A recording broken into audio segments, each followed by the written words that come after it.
السلام عليكم أخواتنا، كيف الصحة؟ عساكم بخير يا رب. يا رب جعل مطر خير وغسل للذنوب يا رب. شلونكم حبايبي؟ عساكم طيبين. اليوم قصتنا عن سارة وبر الوالدين وهدية رب العالمين. حبايبنا، نبدأ القصة من أم سارة، بعدين نربطها بسارة والأحداث اللي صارت معاها. أم سارة تقول: أنا عندي 4 بنات وتمنيت الولد من الله أمنية، تمنيته، لكن تقول إحنا يعني ضعيفين الحال ماديا، يعني عايشين بالقدرة. قلت خلص عندي 4 بنات والحمد لله على كل حال. تقول سبحان الله صار عندي حمل.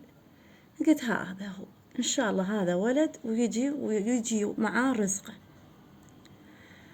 تقول لين صار يوم الولادة ولدت، سبحان الله، ولدت ببنت، ولدت بسارة، صارت يعني البنية الخامسة. سارة يعني تقول كانت حتى بنية يعني سمرة، يعني حتى مو جميلة مثل أخواتها.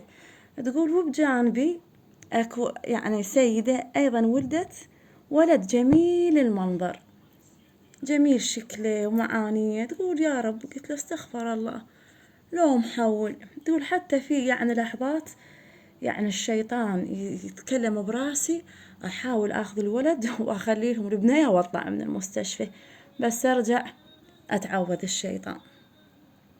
لين ما خلصت مدتي بالمستشفى وخذت سارة وطلعت. يعني سارة صارت البنية الخامسة. تقول وإحنا ضعيفين الحال، لكن نحمد ربنا ونشكره. تقول مرت الأيام ومرت السنوات وسارة كبرت بين أخواتها، وحتى كنت أسولف لها سارة لما تسألني يا يما من ولدتين، أنا الخامسة وردتي ولد، يعني شلون تقبلت الموضوع. تقول حتى أسولف لها قلها يا سارة أنت من صرتي ما تمنيت يعني ولادتك، وكنت أتحصر على الولد، وحتى رتبت لك بالولد اللي يعني الجنبي جايبته. وأسولف لها وتضحك سارة لحد ما صار عمر سارة 7 سنوات. سبحان الله، تقول سارة هي أقرب خواتها إلي، اليوم كله يعني وياي، تساعدني، تحاول بشغل البيت، قريبة إلي، تباوع من عيوني، تعرفني شريد. سارة صار عمرها 7 سنوات. هسه نبدأ سارة راح تكمل القصة عن يعني. تقول لما صار عمري 7 سنوات أمي انتكست حالتها، اتمرضت. تقول صرت أنا أبارئ أمي من دون أخواته قايمين بشغل البيت بطبخهم بخطارنا، يتلقن أبوي ينظفوني هذه، لكن أنا تحت رجلين أمي. تقول حتى صرت المدرسة ما أروح لها، أمي يا سارة موعد المدرسة يا سارة كافي، إحنا ما نفيدش دراسيات أبد، والله يوم يمكم. لحد ما سارة صارت 3 ابتدائي، وأصلا فصلوها من المدرسة لأن ما تداوم أبد، ظلت جوا رجلين أمها. كبرت سارة وأخواتها كبروا، اتزوجوا أخواتها. ظلت سارة بارة بأمها وأبوها. تقول سارة أنا لما أخدم أمي وأبوي أشعر بسعادة مو طبيعية، أشعر بسعادة مو طبيعية لما أخدمهم، أرتاح نفسيا، أفرح من يجن خواتي المتزوجات هم أخدمهن وأخدم أولادهن. بس تقول سعادتي وفرحتي بأمي وأبوي من أخدمهم. صار عمر سارة 20 سنة، كبرت، قاموا يتقدموا لها العرسان. سارة ترفض حتى تظل تخدم أمها وأبوها، لكن أمها كانت تلح عليها يا سارة إحنا ما نفيدش، وانت بسببنا حتى ما حصلتي لك شهادة يا سارة الزوجة. قامت تلح. تقول آخر واحد تقدم لي قلت لهم أنا موافقة، لكن بشرط يأجر لي بيت قريب من أمي وأبوي. وافقوا على شرطها. تزوجت سارة قريب جدا على أمها وأبوها، مثل ما كانت تخدمهم وهي بالبيت، تروح وترجع عليهم، ما اختلف على أم والأب شيء أبدا. لكن أمها كانت دائما تتحسر. سارة اللي خذته سبحان الله قد ما كانت هي عايشة الفقر مع أهلها والعوز، اللي تزوجته بعد أتعس من حال أهلها، كان سايق ويا دوب يا دوب يجمعون شهرية الإيجار وحياتهم كثيفة جدا. لكن تقول أنا كنت سعيدة وحامدة ربي. صار عند سارة 3 أولاد، 2 شباب وبنية، يعني 2 أولاد وبنت. تقول وظليت أبر بأمي وأبوي. تقول مع هذا أهل زوجي أيضا أمه وأبوه كبار بالسن وخواتم الزوجات. تقول كان يجيني يقول لي يا سارة أمي تعبانة شلون بوضحها. قلت له أبد ولا تهم ولا تفكر، مثل ما أخدم أمي أخدم أمك. تقول صرت أجيب أمي من المستشفى أخذ أمه للمستشفى، أجيب أبوي أخذ أبوه. تقول ما افتهمت من عمر شي غير خدمة أمي وأبوي وعمي وعمتي، يعني أهل زوجها. تقول ومش الحال.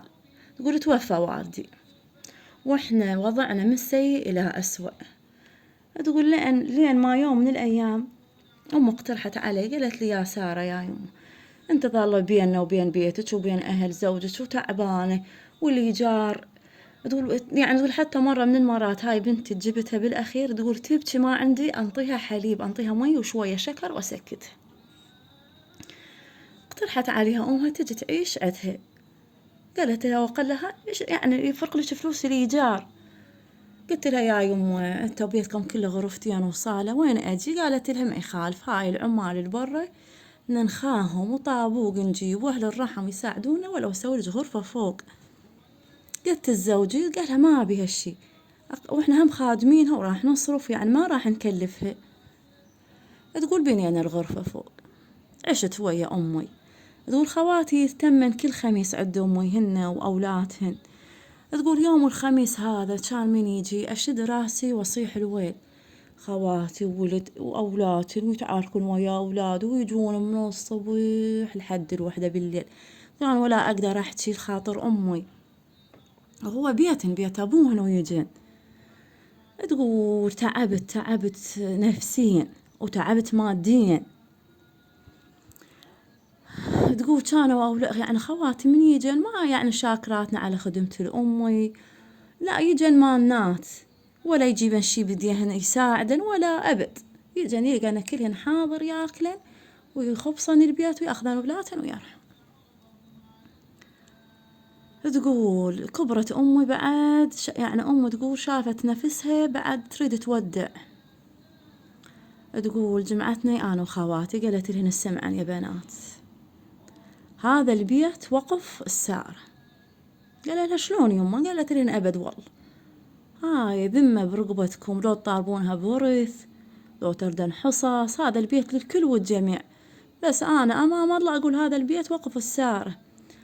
حق مباراتها وتعبها وضحت ووضحها هي تعبان وأنا شفتها هذا العمر كله لما تجن ما تأفأفت منشن قايمة بخدمتشن.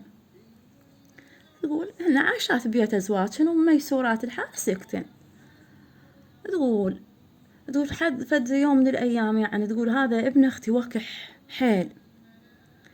تقول حتى من ابني يريد يدخل الحمام يكسر الباب علي. تقول أنا أظل أبكي. تقول هي تباوع لي قالت لي يا يما يا سارة الله يعوضك ببيت تكون بيه 15 غرفة وحمام. تقول هاي الدعوة شلون هيك نزلت على قلبي ومخي سجلت. قلت يا رأيت يا يما. اي تقول ولدي كبروا. تقول اختي انفصلت من زوجها جابت اولادها وجت قعدت عندي، عندها 4 أولاد 2 بنات و2 ولد. تقول من انفصلت ظلت 2 سنين وهم تزوجت واللي تزوجت هم عندنا بالبيت. تقول يعني صارت حياتها عذاب. تقول كبروا ولدي صاروا يعني ضباط بالدولة وبنتي كبرت شوية وضعنا تحسن لكن ونفس البيت ونفس المعاناة ووي أختي مشاكل. وتقول زوجي يحاول يطلع من الصبح لليل يشرد من الصوت والإزعاج والهوسة تقول لما ولدي إجوا يوم من الأيام قالوا لي يما ليش ما ناخذ قرض ونشتري بيت ونعوف هذا البيت لخالاتي. تقول يعني رفضت رفض شديد. قلت لهم وش تحجون، احنا يا دوب الراتب شايلنه، شايل اختك وابوك، وهذا خالتك هم عايشة براسنا، مستحيل نقدر. قالوا له يما انت بس قولي واحنا ندور، يما بس انوي، يما. قلت لهم شوف، تقول ادري يعني حتى لو يشوفون منين يدفعون. تقول اجوا قالوا لي يما لقينا بيت اللي يتمناه قلبه، تعال شوفي. قلت لهم لا اروح اشوفه ولا يشوفنا، حتى لو اشوفه شلون ندفع؟ قالوا لها ناخذ قرض. قالت لهم وبعدين؟ قالوا بعدين هي هيك الناس تاخذ قرض وتسدد، ومن المحبين واللي يساعدنا والله قالت لهم مستحيل ما ترهم. لا انا رحت شفت البيت سبحانك يا ربي. دول ابو البيت قالوا خذوه دفعوا قسم من المبلغ وقعدوا بيلكم سنة سنتين يعني مثل الله هداه علينا. قلت لهم يما ما يرهم. تقول هذا واحد منو اللي يحب خالته حيل، راح سولف لها قالها اخذنا امه وراح نشوف بيت وراح ناخذ قرض وراح. تقول سبحان الله من سولف الخالته يا بنق نروح عليه يعجزنا بالشروط، راتبكم مو قوي، وقت سداد الدين لازم هالقد لازم. تقول شروط، تقول تعجبت يعني حيل ما تيسر الحال. قلت لهم يما شنو الوضع، انتم مسولفين لأحد؟ ابن كبير قال اي والله يما انا حتى خذت خالتي راويته الها. قلت له من هذا؟ تقول قميت اشغل قرآن، اسوي معوذات بالبيت من العين. تقول صح يا اختي بس العين حق، يعني هي نفسة البيت قبل لا احنا ندفع بيه ليار. تقول ظلت هي تتمسد وتضحك، ها بيت ايش وقت تاخذينه، ايش وقت تشيلين، يلا حتى نزورك يلا. تقول انا سبحان الله كل ما تقول لها ان شاء الله برمضان ننتقد، هيك تقول كلام من عنده يصدر ان شاء الله برمضان. تقول ده رجب وراح شعبان دخلنا برمضان وهي كل يوم ايش وقت يلا ايش وقت ان شاء الله خير. اقولها ان شاء الله خير. تقول لما فد يوم اجانا ابني مثل المجنون، يما تعاي ها يا يما اخذنا القرض وسلمناه لابو البيت وقال تعالوا والبيت فارغ وتعالوا عيدوا بيه. قلت له ماكو هيج حكي، شلون؟ قالها والله يا يما هذا اللي صار. تقول سبحان الله 27 رمضان احنا رحنا البيت انا واولادي. تقول والله باوعت له بعد سكنت بي، تقول بي 15 غرفة مثل ما دعت له امي. تقول أنا سجدت شاكرة وبكيت وتذكرت مو دعوتها إلي. تقول يعني سبحان الله صار العيد بي. تقول صح ما كامل الأثاث بس تقول سبحان الله حتى بي غرف هذا مبنية معها الكنتور مع الحائط لزق. تقول يعني بس صفطنا الملابس.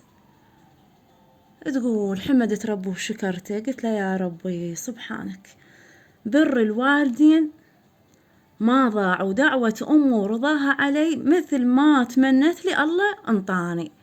تقول قعدت بي أنا وولدي وبنتي، وصار حتى خواتي جني يزورني بس ما أنزعج منهن ولا هن. تقول البيت كبير وواسع، تقول وعشت بيه ملكة زماني والحمد لله على عطايا رب العالمين. وهني على لي أمه وأبوه عايشين ويرضيهم والله يرزقهم ويرزقنا مثل ما رزق سارة. والسلام عليكم ورحمة الله وبركاته.